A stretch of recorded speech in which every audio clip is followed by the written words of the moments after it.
This is one of the most bitter and fiery managerial departures I can remember. Brendan Rodgers quitting Celtic 3 months into his third season in charge. So why is he gone? One thing is demanded of Celtic: they win the Scottish Premiership, but they're surprisingly 8 points behind Hearts 9 matches into the season.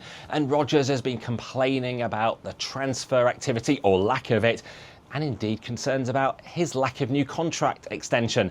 But those claims heavily disputed by the Celtic leadership in a highly unusual statement coming straight after his resignation.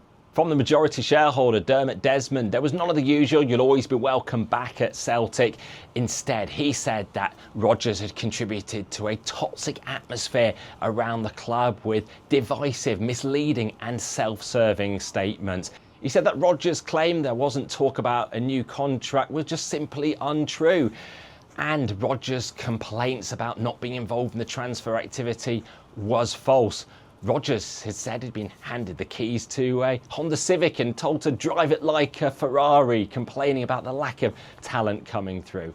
Celtic have won 4 titles in a row, 2 of them under Rodgers since he returned for a second stint in charge in 2023. There's still a lot of rancour about how he left in 2019 to go to Leicester mid-season. So, who's replacing Rodgers? For now, in interim charge is Martin O'Neill, back after 20 years. But he hasn't managed in football since 2019 when he left Nottingham Forest.